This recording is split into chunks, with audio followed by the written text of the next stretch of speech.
buenos días, mi nombre es Carlos Chajón, soy abogado y notario, actualmente me desempeño como juez de paz en el Juzgado de Paz de San Bartolomé Jocotenango, departamento de Quiché, y es para mí un gusto y un honor compartir a partir de hoy con ustedes el curso de Derecho Mercantil 1. Sin más preámbulo, vamos a iniciar la clase del día de hoy. En la clase número 1, el tema lleva por nombre el comercio, derecho mercantil, historia, concepto, principios y características. El objetivo de la presente clase es que el estudiante entienda la necesidad social del derecho mercantil y sus principales generalidades. Asimismo, que comprenda el concepto de derecho mercantil y que aprenda los principios y características que lo diferencian como rama del derecho independiente. Para poder entender el derecho mercantil, en principio debemos de hablar un poco acerca de qué es el comercio.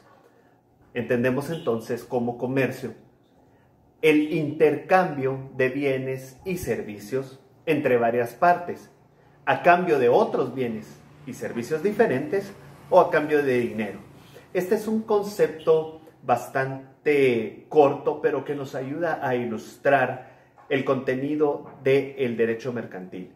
El comercio comprende varios factores, pero hay tres factores clave que nos ayudan a diferenciarlo de otras actividades humanas. La división de trabajo consiste, por ejemplo, en la gran mayoría de empresas no todo el trabajo, no todo lo que se hace en esa empresa se realiza siempre en el mismo lugar. Muchas empresas emplean diferentes fábricas, diferentes unidades ubicadas en diferentes lugares, a veces hasta en diferentes países, para poder realizar de mejor manera sus productos. Y así se divide en el trabajo. Otro de los grandes factores clave es la especialización.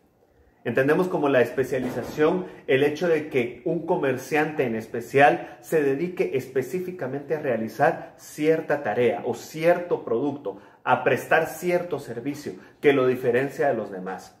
El tercero de los factores es la fuente de recursos. No todos los lugares y no todos los países tienen los mismos recursos, y es por eso que algunos países tienden a fabricar o a producir ciertos bienes y otros países tienden a producir otros.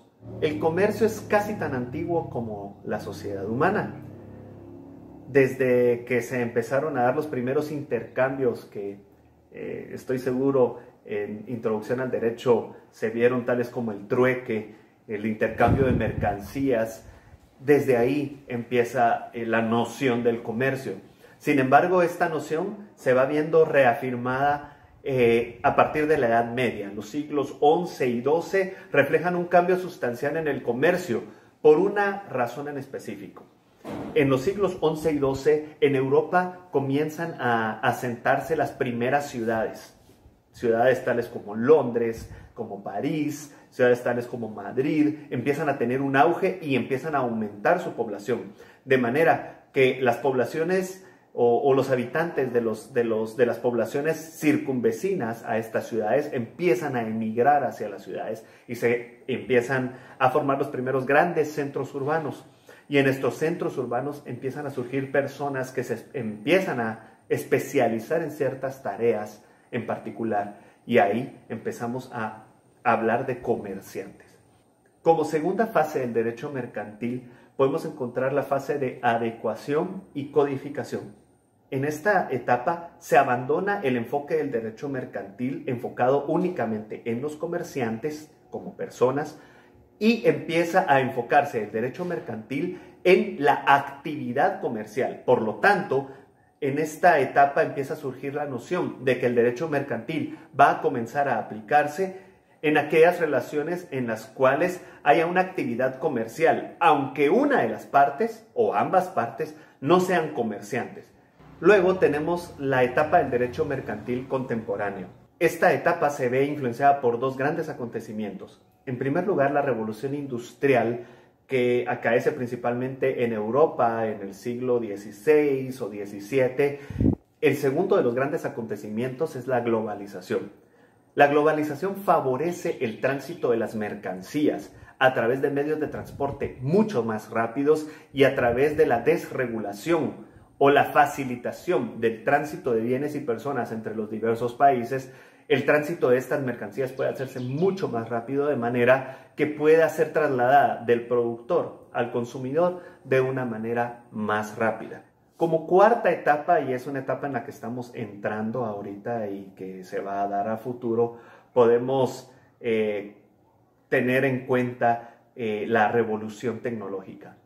La revolución tecnológica, esta gran revolución que estamos viviendo, que nos permite realizar negocios de manera virtual, comprar de manera virtual, el famoso e-commerce que se ha puesto tan de moda, mayormente ahora con esta situación del COVID, el teletrabajo, todas esas herramientas que nos está permitiendo la tecnología para evitar transportarnos de un lugar a otro, para poder realizar negocios. Esta nueva etapa está cambiando nuestra manera de negociar, nuestra manera de comerciar. Ahora bien, hemos hablado de cómo surge el derecho mercantil, pero no hemos dado una definición del derecho mercantil. Recordemos que en un principio el derecho mercantil era un derecho enfocado específicamente en los comerciantes como sujetos, como personas. Y es por eso que una de las primeras definiciones del derecho mercantil se da desde un punto de vista subjetivo. Y los tratadistas definían el derecho mercantil como el conjunto de principios doctrinarios y normas de derecho sustantivo que rigen la actividad de los comerciantes en su función profesional. Este concepto está siendo abandonado por la doctrina y legislaciones modernas. El segundo de los conceptos que nos da la teoría se da desde un punto de vista objetivo, abandonando al comerciante como eje central del derecho mercantil, y entonces se define al derecho mercantil desde el punto de vista objetivo como conjunto de principios doctrinarios y normas de derecho sustantivo que rigen los actos objetivos de comercio.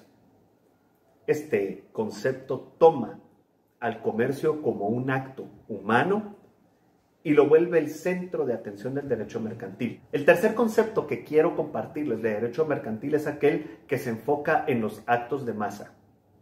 El derecho, dice esta doctrina, rige una serie de relaciones de relevancia jurídica cuya característica principal es que se dan en masa, en grandes cantidades. Y pongamos un ejemplo.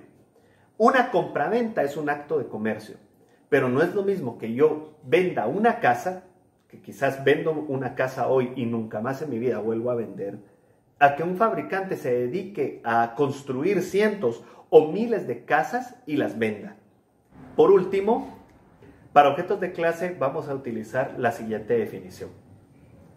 El derecho mercantil es el conjunto de principios doctrinarios y normas de derecho sustantivo que rigen la actividad de los comerciantes, tomando el concepto subjetivo, la relación comercial, el tránsito de bienes y la prestación de servicios en el ámbito comercial. Esto es tomando el concepto de derecho objetivo y el concepto de actos en masa. El derecho mercantil, como rama independiente del derecho, reviste de ciertas características que no son compartidas con las demás ramas del derecho. Estas características lo vuelven único y eficaz para regular la actividad comercial, y son las siguientes. Número 1, es poco formalista. El derecho mercantil no necesita de mayores formalismos para poder proveer seguridad jurídica a las relaciones que se producen dentro de su regulación. La segunda de las características es que el derecho mercantil inspira rapidez y libertad en los medios para traficar o para comerciar. El derecho mercantil debe de ser, como vimos anteriormente, un derecho ágil. En tercer lugar, el derecho mercantil tiene como característica su adaptabilidad. El derecho mercantil es o debería de ser uno de los derechos más ágiles, cuyos cambios se vean reflejados en menor tiempo. Cuarta característica, el derecho mercantil tiende a ser internacional. Recordemos que los bienes y servicios suelen transitar de un país a otro con mucha rapidez. aún con mayor rapidez que las personas. Y es por eso que el derecho mercantil se hace un derecho internacional. Reglas que deben de ser acatadas, que deben de ser cumplidas por los diversos países. Y es donde vemos reglas tales como el famoso ISO. Por último, el derecho mercantil tiene como característica que posibilita la seguridad del tráfico jurídico. Esto quiere decir que a través de las diversas reglas, tales como las reglas ISO de las que hablábamos, se puede garantizar a los consumidores la legalidad, se puede garantizar asimismo la calidad de los productos o servicios que consumen. Ahora bien, el derecho mercantil tiene principios propios que también lo hacen diferenciarse de otras ramas del derecho. En el derecho mercantil, la buena fe es el principio que nos dice que todas las partes dentro de una relación comercial van a actuar de buena manera, sin necesidad o sin intención de engañar a la contraparte dentro de la relación comercial. El segundo principio es el de verdad sabida. En una relación amparada dentro del derecho mercantil, se supone que todas las partes conocen exactamente cuáles son sus derechos y sus obligaciones. El tercero de los principios es que toda prestación se presume onerosa. En derecho mercantil no hay nada gratis.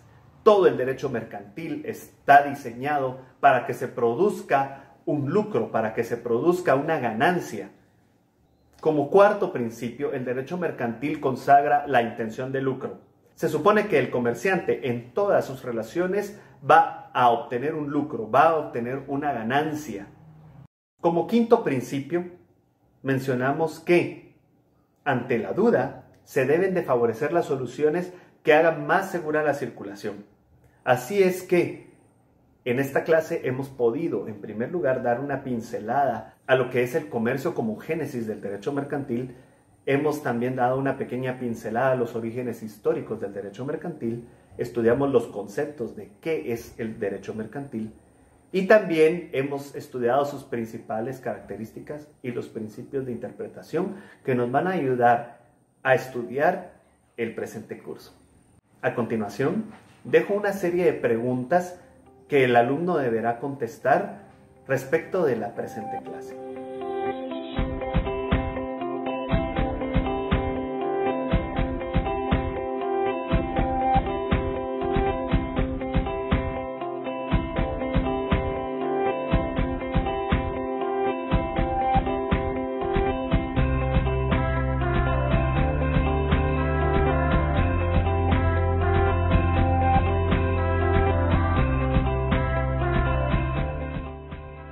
Agradezco su atención a la presente y espero que tengan una excelente semana. Bendiciones.